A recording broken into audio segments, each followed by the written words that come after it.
Bon, ben bonjour mes amis, mon nom est Paul Régimbal, puis j'ai toujours le même nom. Puis ce matin, on va se faire une autre petite capsule. Ce matin, j'ai envie qu'on parle, de vous parler plus particulièrement de ce que j'appelle les fixations affectives. Qu'est-ce qu'une fixation affective? Moi, comme dépendant, je connais ça un peu beaucoup. Pas dur. Moins tu veux de moi, plus tu me maltraites, moins tu viens avec moi vers mes besoins, puis plus j'accroche à toi. Moins tu veux, puis plus j'ai mal de la pauvreté de notre relation. Pas toi qui me fais mal, c'est moi qui ai mal. Plus j'ai mal de la pauvreté de notre relation, plus je confonds j'ai mal avec je t'aime. Donc, plus j'accroche. Éventuellement, plus tard dans ma vie, je vais rencontrer quelqu'un que ça pourrait être correct, mais je n'ai pas cette passion. Je n'ai pas cette passion, cette peur de te perdre, ce sentiment d'abandon, de rejet potentiel.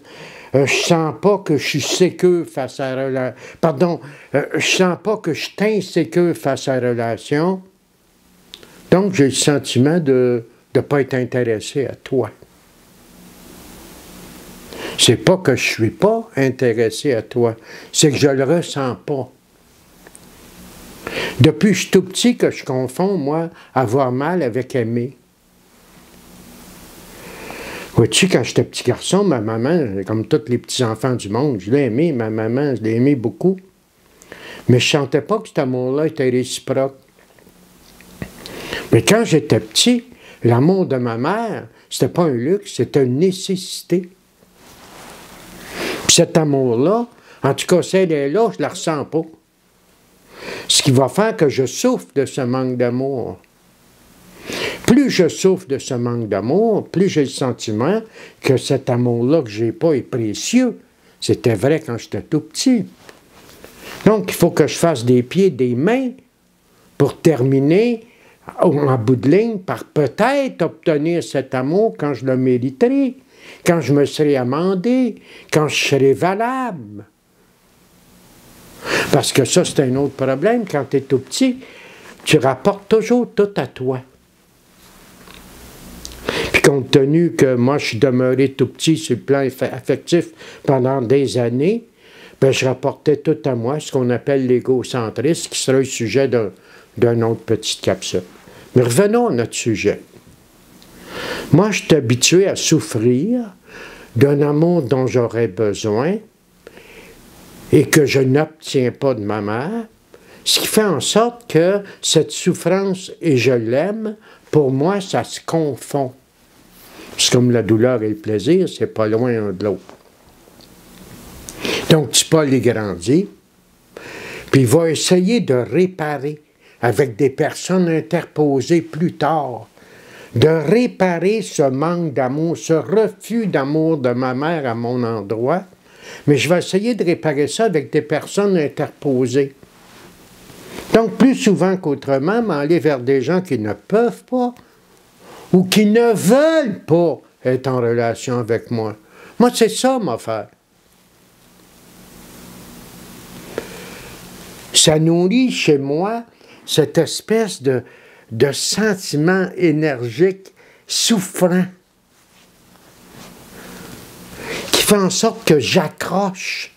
Moins tu veux de moi, plus j'ai l'impression que je t'aime, plus j'ai l'impression qu'il faut que je te prouve que tu te trompes. Ce faisant, ben, je suis loin de me rendre précieux. Ce faisant, je fais juste contribuer à t'éloigner encore plus de moi, tu comprends? Je suis incapable d'admettre que tu as tout à fait le droit de ne pas vouloir ou de ne pas pouvoir être avec moi. Je ne suis pas capable de m'admettre que tu ne puisses pas ne pas avoir pour moi le même amour que j'ai pour toi. Ce que je ne sais pas, là, c'est pas de l'amour que j'ai pour toi. C'est pas ça, c'est de la douleur. Si par miracle j'avais une baguette magique, là, puis toin, tu changes, puis que tu te mets à vouloir de moi, me désintéresser. Je ne sais pas, moi, que c'est comme ça, là. Mais c'est comme ça quand même. Dans le même contexte, il va m'arriver de rencontrer des filles qui ont envie d'être avec moi, qui ont envie de vivre des relations correctes avec moi. Mais il n'y a pas de, comme on dit chez les dépendants, il n'y a pas de drive, il n'y a pas de peur, il n'y a pas de passion malade. Donc, dans ma tête, à moi, c'est parce que je t'aime pas, c'est parce que tu m'intéresses pas. Je suis complètement confus. C'est ça, la fixation affective. Soit que je fixe sur une seule personne, toujours la même, et j'insiste et je reviens, ou ben non, m'a répété le même pattern, mais avec un paquet de monde identique qui ne peuvent pas ou ne veulent pas m'aimer. Je fais durer beaucoup trop longtemps des relations qui n'ont pas lieu. Je suis tout seul en relation avec toi. Je ne suis pas capable de m'admettre ma grande peur de l'intimité, ce qui fait que je m'en vais dans des relations qui ne peuvent pas fonctionner, qui ne peuvent pas marcher, et je peux toujours me justifier en disant « c'est pas moi qui ne veux pas, c'est l'autre ». Un carencé affectif qui fait de la fixation affective, il n'est jamais vraiment tout seul. Il n'est jamais vraiment tout seul, mais il n'est jamais vraiment en intimité non plus. Il est dans le portique. Il n'est jamais dehors, il n'est jamais en dedans. Donc, petit Paul, il a toujours l'impression que les femmes qui l'intéressent, bien que ce sont des femmes qu'il faut que je gagne, qu'il faut que je mérite, qu'il faut que je me batte. Qu'est-ce que tu penses qui arrive avec mon estime dans des conditions comme ça? Mon estime en mange un moyen coup, fie-toi sur moi, puis pas à peu près. Ce qui fait qu'il n'y a pas résultat de nourrir encore plus la carence affective, ce qui n'a pas résultat de faire que les fixations affectives sont de plus en plus puissantes, que je vais toujours vers des gens qui se ressemblent au fond. Quand c'est ça, je voulais te parler un matin. Je sais pas, tu sais, comme je le disais la dernière fois, les petites capsules, c'est juste des capsules. Là. Fais plus de conférences, fais plus de choses là, qui pourraient aller plus loin. C'est juste des petites capsules pour de la réflexion. Il va bien falloir que je comprenne que je perds des années précieuses à m'entêter à être aimé par des gens qui ne peuvent pas et ne veulent pas. Ces gens-là, je ne comprends pas qu'ils sont libres. Il y a une urgence pour moi. Comme il y avait une urgence à être aimé de maman quand j'étais petit.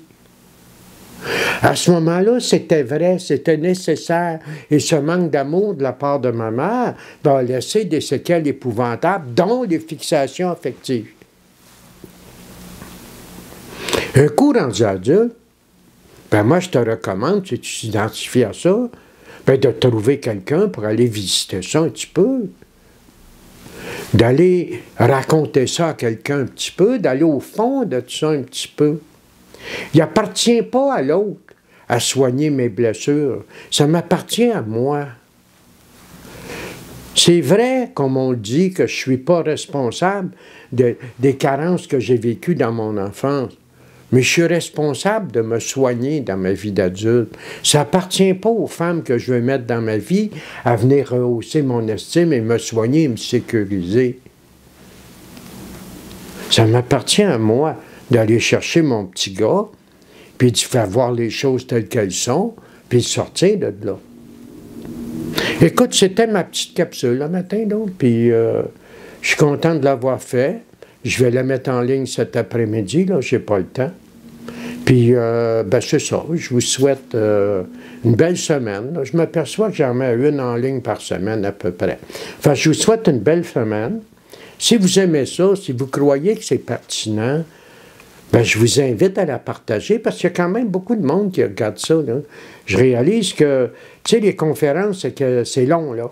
C'était 1h15, 1h20, tandis que là, c'était un petit 10-15 minutes. Fait que ça attire plus de monde. Fait que je vous souhaite une belle journée, une belle semaine, puis je vous reviens un petit peu plus tard. Merci beaucoup.